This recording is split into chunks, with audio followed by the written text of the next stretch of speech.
Hey guys, and we're back with How High the Moon. So, for today's episode, let's recap what happened last episode.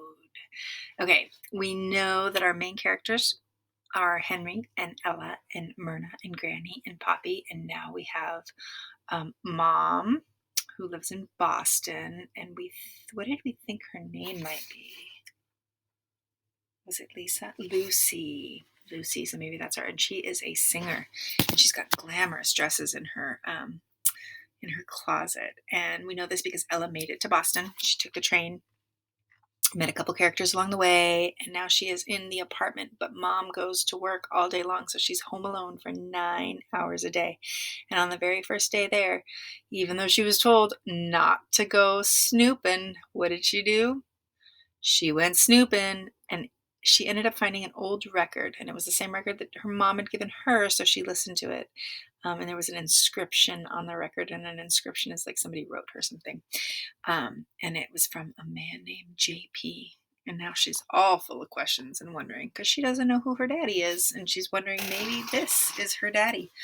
And it took place in the postmark was for 1936. So we don't know when Ella was born, but I'm wondering if maybe this works in the timeline for how old she is and if that's happened. Okay, so today's chapter is on Ella. It's her perspective. This is her personal narrative about what's going on in her life. Here we go. Ella. I just knew JP had to be my daddy. It sounded like he was the man making the recording, but from the way he spoke to her, from the note he wrote, I believe in you, and elderberry girl, and from the flower he sent her in the mail, it sounded like Mama was special to him. Surely he was special to her, too. Plus, Mama said that she made her recording with me in her tummy, and here she was at the recording with this man who wrote these nice things to her. J.P. I found the letter on the floor and read the postmark again. Alkaloo, South Carolina, June 8th, 1936. But I was 4 years old then. He was writing her from Alkaloo when I was 4? I thought he was in California then. I stashed the recorded album and letter where I'd found them, but decided to keep the panda with me. I couldn't bear to put him back. I could easily say that I spotted it in the closet while looking for an extra blanket. I filled myself up with 2 bowlfuls of delicious stew and then lay down on the couch. Helen sure could cook, but now I could barely move. I was so stuffed. I rubbed my hands over my bulging belly and thought about Mama and JP. Soon drowsiness moved into sleep. See how they just used some descriptive wording there, right? The bulging belly. She could have just said I rubbed my my stomach. But no, she used bulging belly, and that just kind of creates and paints a really pretty picture. Words matter. My bulging belly and thought about Mama and JP. Soon drowsiness moved me into sleep. Gerald the Pullman porter was wearing a top hat and tails. He was blowing a police whistle and yelling at me. Auga! He kept shouting. Auga! I started laughing and he laughed too, then called me to him. Ella, Ella, honey, he was saying. He sounded funny and I kept on laughing. He was gently calling my name. Ella. Ella, baby. Wake up, honey. I opened my eyes and saw Mama standing over me. She wasn't in her work clothes anymore, and she was wearing a pretty pink housecoat with red flowers on it instead. Her feet were bare, showing off shiny red toenails. Was I sleeping long? I asked. I could hear Helen in the kitchen, rattling pans, while Duke Ellington played on the radio.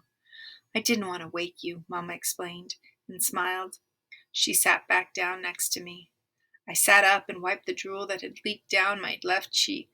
Mama straightened the pillows, then pushed the straggly hairs away from my forehead.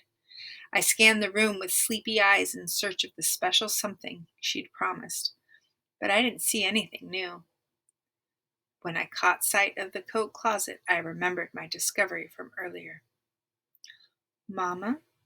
I was groggy still in half sleep, but I had to ask her the question. What's my daddy's name? Mama's smile dropped, and she reached for the panda in my arms. Oh, Ella, I think I told you. Granny surely told you that your daddy is off in California, or was anyway. It's been so long now.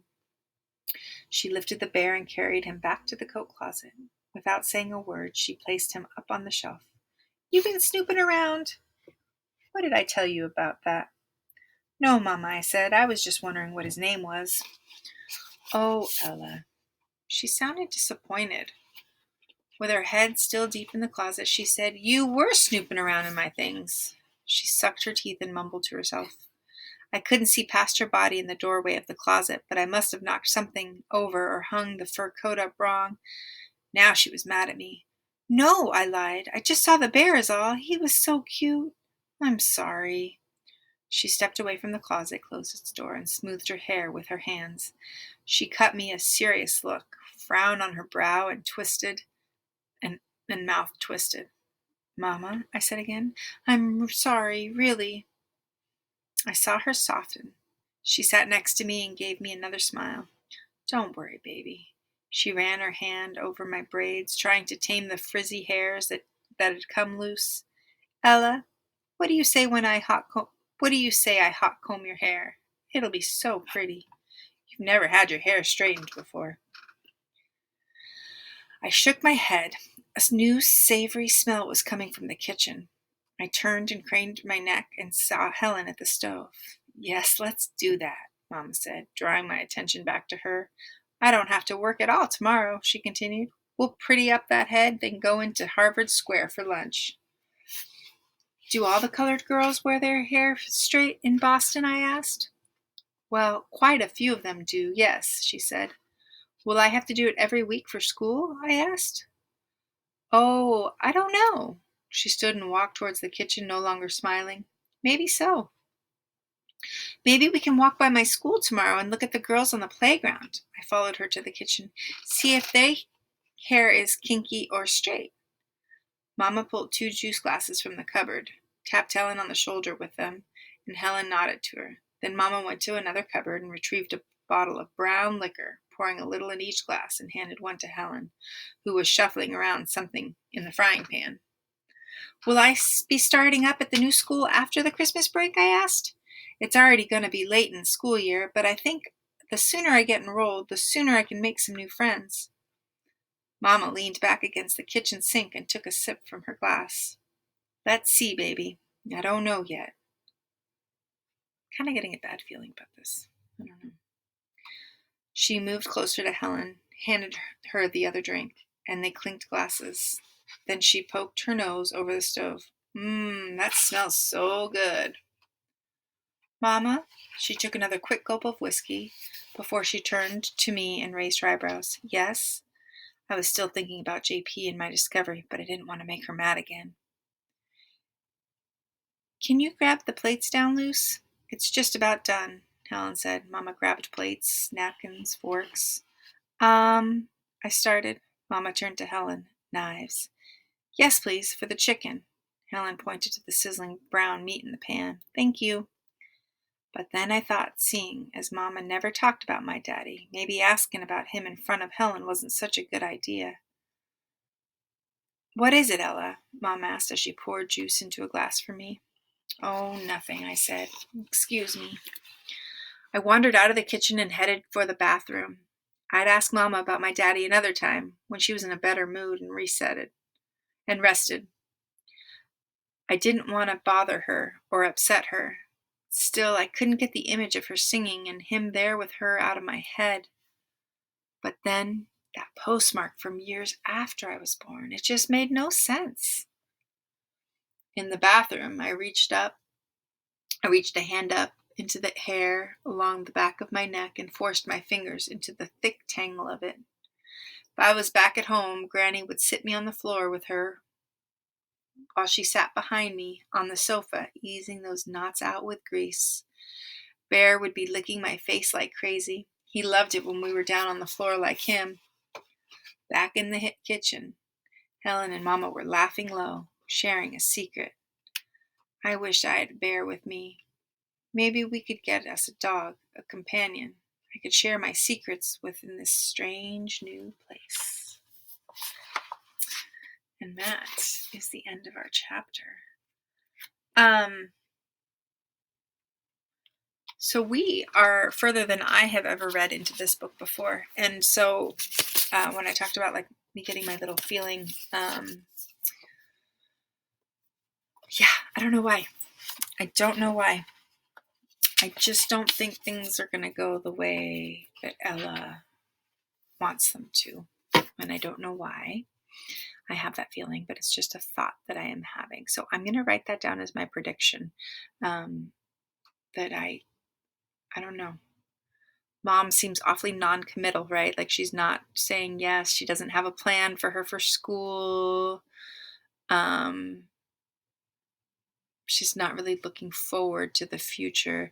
And it also doesn't seem like there was much of a place made for Ella there, right? Like she's sleeping on the couch, which there's nothing wrong with sleeping on the couch, by the way. But if Mom was thinking like long term, there might be some more space for her or some more stuff up. I don't know. It's just a thought I'm having. So that's my prediction. My prediction is that things aren't going to go the way that Ella hopes, that we all hope. Oh, I wish you guys could see outside. Maybe I can see outside. It is sunny and raining. Can you see that? There's my garden. You can barely see it. Okay. Anywho, all right, y'all. That's it for today. It has been a pleasure reading for you, as always. I hope you're enjoying this story as much as I'm enjoying it. Yeah, I will see you guys tomorrow.